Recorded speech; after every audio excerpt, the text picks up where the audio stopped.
প্রবাসী ভাইদেরকে বলবো, আপনি বেঁচে থাকতে বাবা মার জন্য নয়, নিজের স্ত্রী সন্তানের জন্য হলেও কিছু একটা করে যান।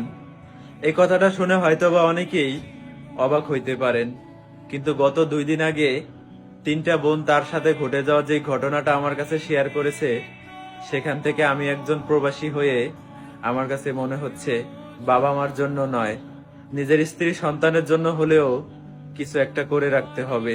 কারণ আমি একবার নয়, 2বার নয়, 1000বার দেখেছি একজন প্রবাসী যখন মারা যায় তখন তার স্ত্রীকে তার শ্বশুর বাড়ি থেকে তাড়িয়ে দেওয়া হয়। আর এই ঘটনাটা কিন্তু নতুন কিছু না, আমাদের সমাজে বর্তমানে অ্যাভেলেবেল এই ঘটনাগুলো ঘটতেছে, যেখানে একজন প্রবাসী মারা যাওয়ার পরে তার স্ত্রী এবং সন্তানকে বাড়ি থেকে বের করে দেওয়া হয়।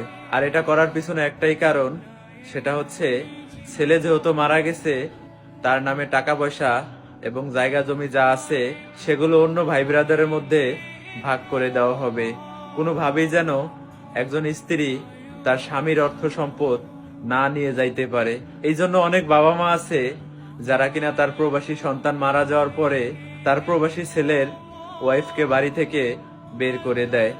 তাই প্রত্যেকটা প্রবাসী ভাইদেরকে বলবো, আপনি বেঁচে থাকতে আপনার মা বাবার জন্য নয়, আপনার স্ত্রী সন্তানের জন্য আপনি বেঁচে থাকতে এমন কিছু করে যান যেন আপনি মরে যাওয়ার পরে আপনার সন্তান এবং আপনার স্মৃতিগুলা ধরে আপনার নিজের বাড়িতে সারাটা জীবন কাটিয়ে দিতে পারে।